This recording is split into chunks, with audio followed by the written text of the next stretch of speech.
Amélie de Montchalin, bonjour. Bonjour. Vous êtes ministre de la fonction publique. Nous allons revenir évidemment sur la disparition de l'ENA, le remplacement par l'Institut du service public, l'ISP. Amélie de Montchalin, mais je voudrais commencer avec évidemment la crise sanitaire.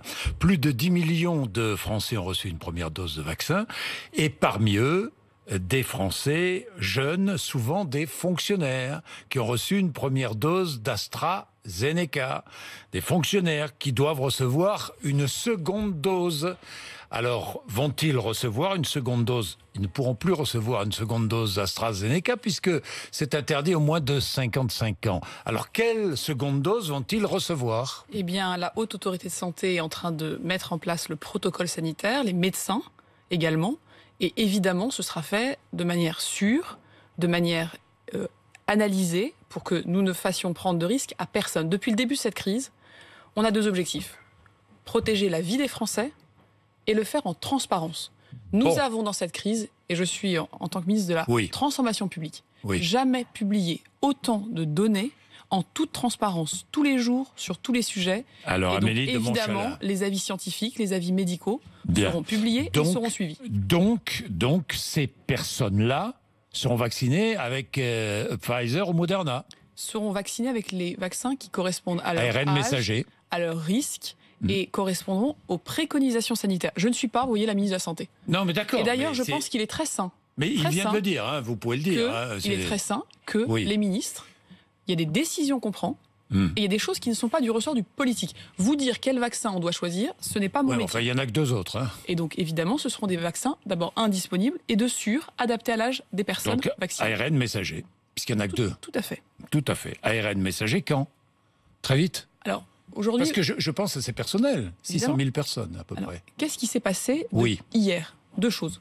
On a vacciné plus de 400 000 personnes dans la journée, et on a atteint 10 millions de vaccinés. Pourquoi on y arrive Première dose. Aujourd'hui.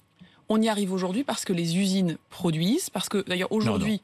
Les usines françaises n'ont pas encore produit du vaccin administré aux Français. D'accord. Aujourd'hui, elles produisent en France. Je parle des usines européennes, mondiales. Aujourd'hui, la semaine dernière, au début de semaine, elles ont commencé à produire en France. Et donc, nous pouvons aujourd'hui, d'abord, accélérer la campagne de vaccination et voir une des perspectives positives après un an d'efforts collectifs. Et donc, oui, ça accélère, oui, il y a des doses, et on le fait en toute sécurité, en transparence, et parce que la confiance dans cette affaire est le gage de succès. Vous êtes la ministre de tous les fonctionnaires. Je me mets à leur place, et notamment celles et ceux qui travaillent dans les établissements scolaires et qui ont besoin de vaccination et qui demandent la vaccination. Je pense aussi à tous les personnels au contact, personnel public, au contact avec le public, qui demandent aussi la vaccination. Est-ce que ces personnels-là vont être vaccinés avant la fin du mois d'avril ? Alors, avant la fin du mois d'avril, il me semble difficile de vous dire que l'ensemble des personnes que vous me décrivez puissent être vaccinées. Parce que l'ensemble des personnes que vous décrivez, c'est 2 à 3 millions d'agents publics. Donc, première chose, nous avons dit, l'ambition première, c'est de protéger la vie de ceux qui sont les plus exposés à des formes graves. Les personnes âgées et les personnes qui ont des facteurs de risque. Que vous soyez fonctionnaire ou pas, vous avez un facteur de risque, vous êtes prioritaire pour la vaccination. Au fur et à mesure où les doses arrivent, évidemment, nous allons ouvrir, le président l'a précisé la semaine dernière, ouvrir l'âge à partir duquel on est vacciné. Et nous réfléchissons effectivement à ce que les personnes, quel que soit leur statut, leur employeur, je prends l'exemple des écoles. Dans une école, vous avez des enseignants, bien sûr, vous avez des personnels des collectivités territoriales qui font tourner les cantines, qui sont dans les classes. Et donc, nous réfléchissons à une stratégie. Nous allons commencer en particulier par vous réfléchissez, mais il faut réfléchir vite, là, maintenant. Mais moi, je ne suis pas là pour vous annoncer aujourd'hui une stratégie. Si je n'ai pas la garantie d'abord que j'ai la logistique, que nous avons les doses, que je suis capable d'expliquer... Donc c'est un problème de dose, encore. Oui, et de pouvoir expliquer très précisément à chacun comment les choses vont se dérouler. Nous avons déjà acté que nous commencerions le plus rapidement possible par tous les personnels des écoles qui sont en contact avec des enfants en situation de handicap. J'ai vu cela. Pour qui le respect des gestes barrières... Et vous commencez quand ? La semaine prochaine ? Avec ces personnes-là ? Le calendrier sera précisé. De nouveau, nous n'annoncerons rien. En l'air, nous annoncerons quand nous aurons le calendrier, vous aurez les doses. la logistique. Oui, et la logistique, Est-ce qu'on se fait vacciner dans son école ? Est-ce qu'on se fait vacciner dans un centre municipal ? Est-ce qu'on se fait vacciner dans un centre dédié ? Ce sont des questions importantes parce que sinon, c'est de l'amateurisme. Et nous ne sommes pas dans une situation où les Français, et c'est normal, toléreraient que nous annoncions des choses que nous ne sommes pas capables de préciser et de mettre en œuvre tout de suite. Question, Amélie de Montchalin. Beaucoup de Français ne veulent pas du vaccin AstraZeneca. Certains même ne veulent pas du vaccin Moderna. J'ai vu ce qui s'est passé en République tchèque. Confronté au même phénomène. Que s'est-il passé en République tchèque? Eh bien, on a rendu la vaccination obligatoire. Et la Cour européenne des droits de l'homme estime que c'est possible et que ça peut être nécessaire en démocratie. Qu'en pensez-vous? La première chose, je vous ai dit, oui. Transparence, oui. Confiance. Oui. Le choix que nous faisons, c'est de rendre l'ensemble des données publiques, connues, suivies, analysables, que les Français puissent savoir. Notre enjeu, c'est qu'effectivement, pour atteindre l'immunité collective, que nous puissions vivre sans toutes ces restrictions qui demandent beaucoup d'efforts, qui sont pénibles, qui sont fatigantes, que nous, gouvernement, notre enjeu, c'est bien sûr de pouvoir s'en débarrasser le plus vite possible de toutes ces règles, normes et contraintes. Nous devons vacciner le plus largement possible.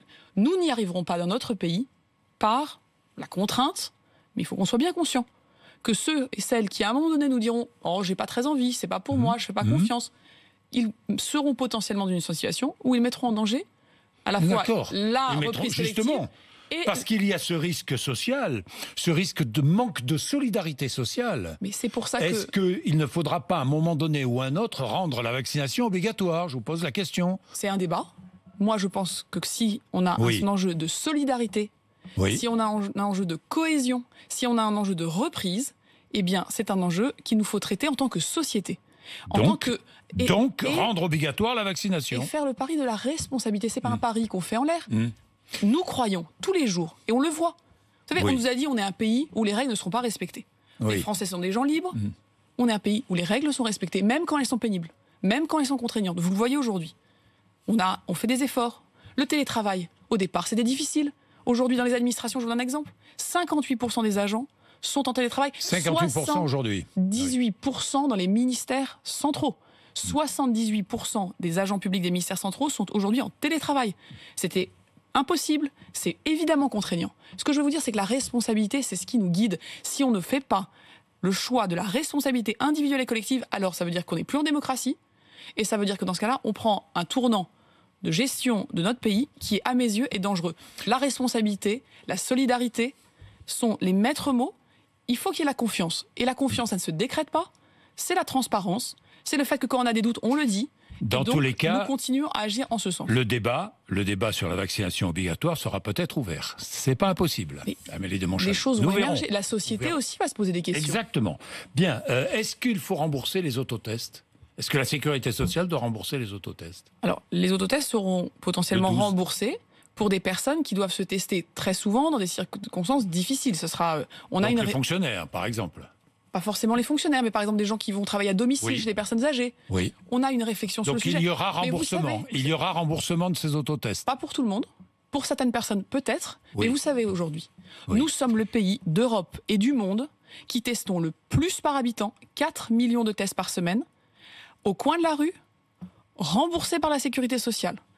Aucun autre pays au monde ne le fait. Donc on ne peut pas comparer l'Allemagne, où cette politique n'existe pas. On ne peut pas se faire tester en Allemagne, au coin de la rue, en un quart d'heure, remboursé par la sécurité sociale. Donc évidemment, la politique est différente selon les pays, selon les stratégies. Mais je veux le dire vraiment, nous testons le plus au monde. 4 millions de tests la semaine dernière. C'est une très bonne nouvelle. Ça veut dire que les Français sont responsables et qu'ils suivent les cas contacts et que quand ils sont positifs, eh bien ils s'isolent. C'est aussi une réponse efficace contre l'épidémie. Amélie de Montchalin, pas de nouvelles primes exceptionnelles pour les fonctionnaires en première ligne, comme il y a un an? Nous travaillons d'abord à protéger les agents. J'aurai évidemment un rendez-vous salarial, comme tous les ans. Rendez-vous salarial où nous regarderons quelles sont les priorités salariales. Est-ce que vous préparez une prime pour les fonctionnaires qui sont en première ligne, comme il y a un an? Je ne prépare pas une prime aujourd'hui, comme il y a un an. Je prépare des mesures très fortes que nous avons d'ailleurs pris dès hier. Hier, nous avons revalorisé les salaires des fonctionnaires de catégorie C, 380 000 fonctionnaires, pour nous assurer que leurs salaires suivent l'évolution du SMIC. Pas de prime, donc pas de prime. Vous dites ce matin, il n'y aura pas de prime. Je dis que aujourd'hui, ce n'est pas la stratégie prioritaire. Donc il n'y aura pas de prime. Si ce n'est pas la stratégie prioritaire, dites-moi, il n'y aura pas de prime. Ma stratégie, c'est quoi?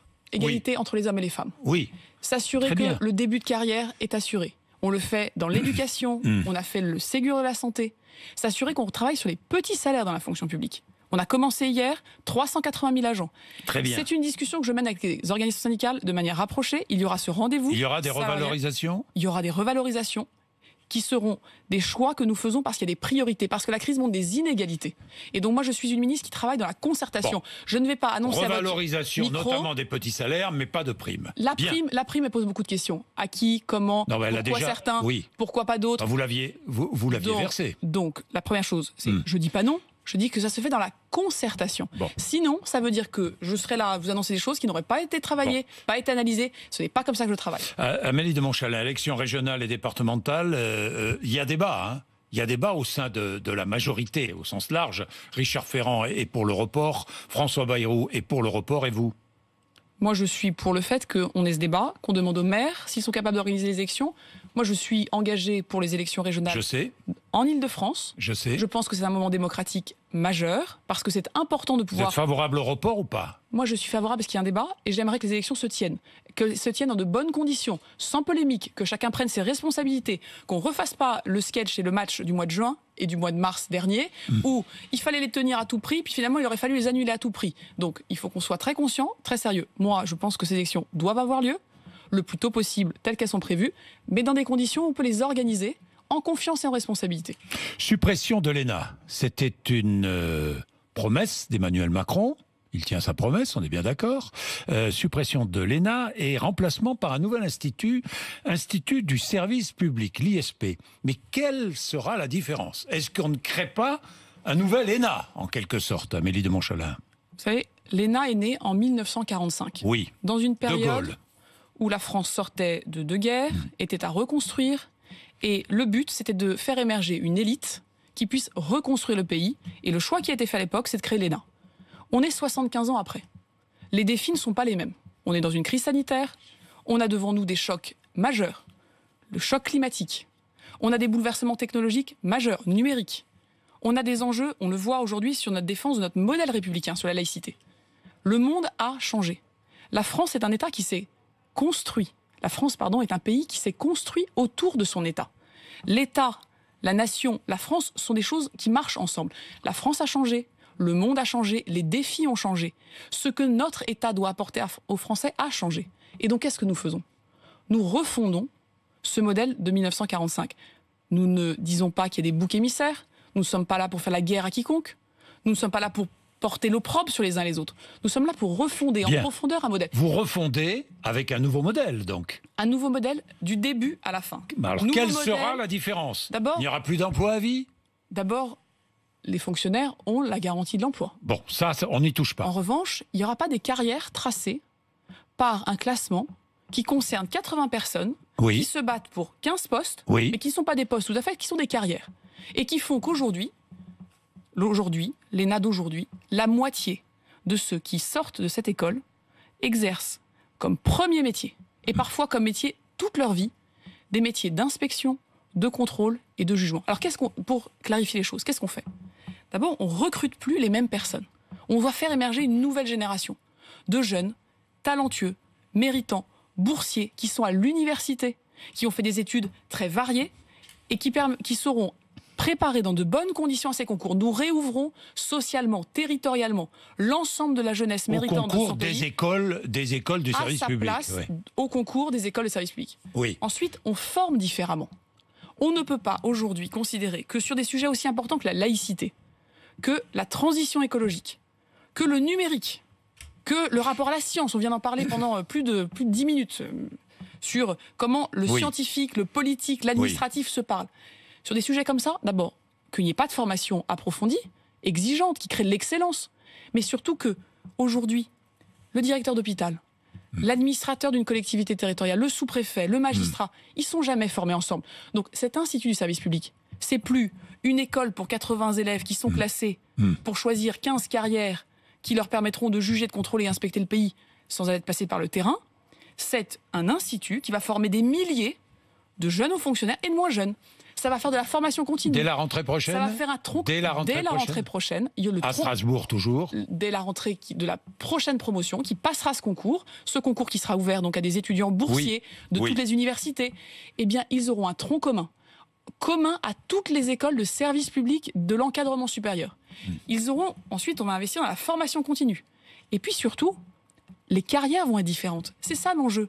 Ils vont aller sur le terrain. c'est que j'espère qu'ils iront sur le terrain. L'ensemble de ces administrateurs de l'État, de 2021 pour le futur, commenceront leur carrière sur le terrain. Bien. Ils y retourneront. Il y aura de la mobilité obligatoire. Amélie de Montchalin. On doit reconnecter notre haute fonction publique au XXIe siècle, l'objectif, c'est au terrain, aux Français. L'objectif, c'est améliorer le fonctionnement de l'État. On est bien d'accord, Amélie de Montchalin. Mais pour améliorer le fonctionnement de l'État, ne faut-il pas, par exemple, supprimer certaines agences de l'État? Il faut le faire. Combien y a-t-il d'agences de l'État? 1200? Plus d'un millier opérateurs agences. D'abord, il faut faire les deux. Donc, est-ce que vous allez... Oui, mais d'accord, mais est-ce que vous allez supprimer des agences de l'État? Oui, nous allons réfléchir, supprimer.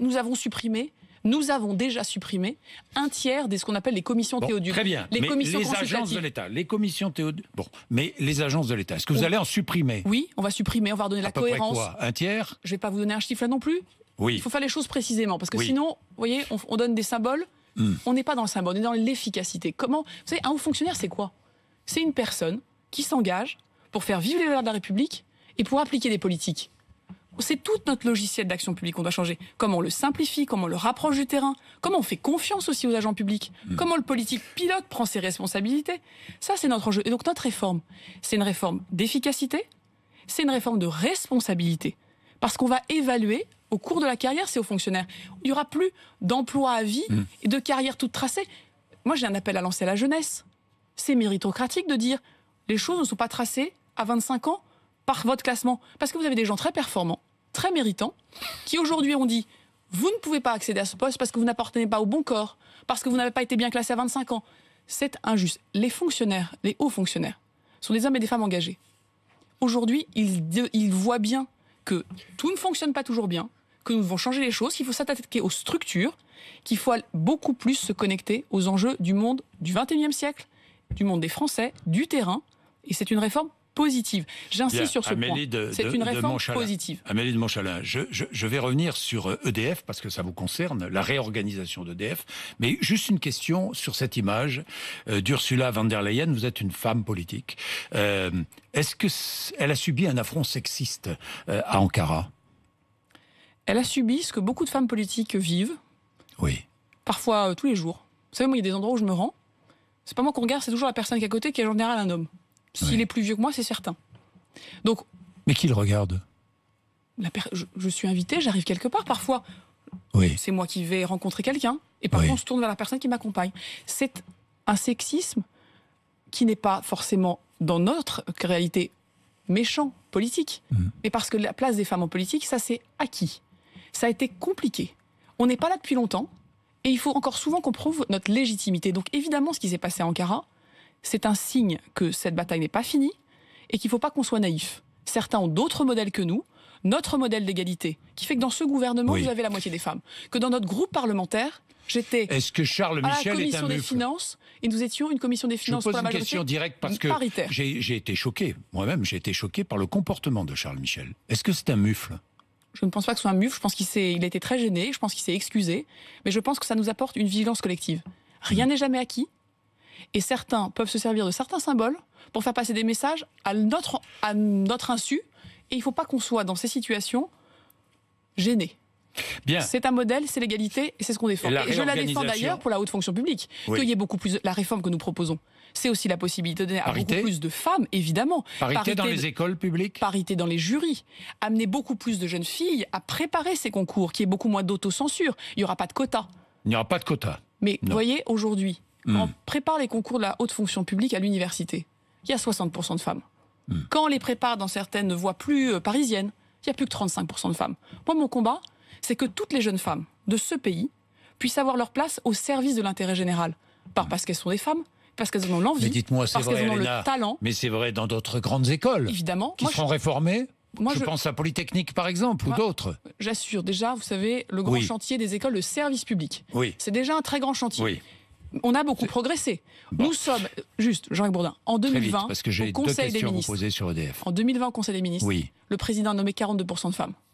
Pendant des années, on était à moins de 25%, moins de 30%. Donc ça progresse, mais c'est la volonté politique. La réorganisation d'EDF, projet Hercule, où en sont les négociations avec Bruxelles? Parce que ça patine. Je rappelle qu'il y a 3 entités qui seront créées.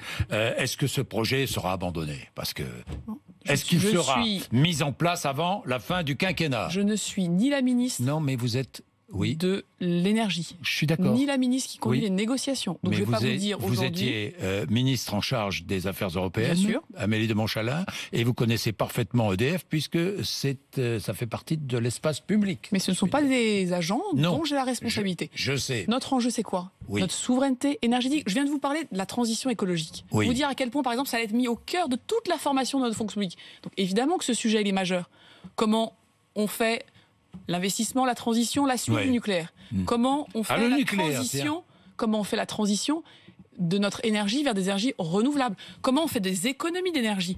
Donc derrière le projet Hercule, il y a des enjeux de structure, mais il y a des enjeux de souveraineté, il y a des enjeux industriels, il y a des enjeux de la vie quotidienne, combien coûte l'électricité. Donc il y a des négociations. De nouveau, je ne vais pas, moi, ce matin, en parler en détail. Ce ne serait d'abord pas mon rôle. Et puis, je vous dirai des choses qui ne seraient pas forcément pertinentes. Même si ça n'avance pas. Mais j'ai un mot pour terminer sur le nucléaire. J'avais Barbara Pompili, mercredi matin. Je lui ai posé une question. Est-il possible de se passer du nucléaire? Elle m'a dit c'est possible. Vous pensez que c'est possible de se passer du nucléaire? Il y a des pays qui n'ont pas de nucléaire. Oui. Mais nous, en France, on a du nucléaire. Et donc ça fait pas quoi possible. Ça fait quoi, le nucléaire en France? Aujourd'hui, on est le 4e pays au monde le plus vert. C'est pas moi qui le dis. C'est les chercheurs du MIT. Donc, vous voyez, c'est des gens qui ont regardé ça de manière très neutre. Aujourd'hui, c'est une chance en France. C'est une chance. Donc, c'est indispensable. D'abord, c'est un fleuron technologique. Ensuite, ce sont des emplois. Ensuite, c'est aussi notre indépendance énergétique. Nous sommes un pays qui exportons l'énergie très souvent vers nos voisins. Pourquoi? Parce que nous avons cette production en permanence. C'est une énergie qui ne crée pas de CO2. Donc, il y a d'autres enjeux. Il y a les enjeux des déchets. Il y a l'enjeu de l'approvisionnement. La stratégie du président, c'est 50% de nucléaire dans le mix nucléaire est indispensable. Heureusement, parce que si c'est 50% de notre énergie, je peux vous dire qu'il est bien sûr indispensable. En 2021, qu'il y ait des pays qui n'aient pas de nucléaire, c'est une réalité. Qu'aujourd'hui, en 2021, je vous dise le nucléaire n'est pas indispensable, ça veut dire qu'on coupe la moitié de nos ampoules, qu'on ferme la moitié de notre industrie. Donc, nous sommes un pays qui a fait des choix technologiques. C'est comme la réforme que je vous propose, que nous proposons avec le président de la République. Ça nous demande des choix, de la lucidité, de regarder l'avenir, d'être courageux. Et donc, sur l'ensemble de nos sujets, nous devons avoir là aussi des hommes et des femmes prêts à affronter les défis du siècle qui vient, du siècle qui est d'aujourd'hui, de cette crise sanitaire dont nous sortons. Et c'est donc une refondation positive pour les Français, pour notre pays. Merci Amélie de Montchalin. Il est 8h56. Vous êtes sur RMC et BFM TV.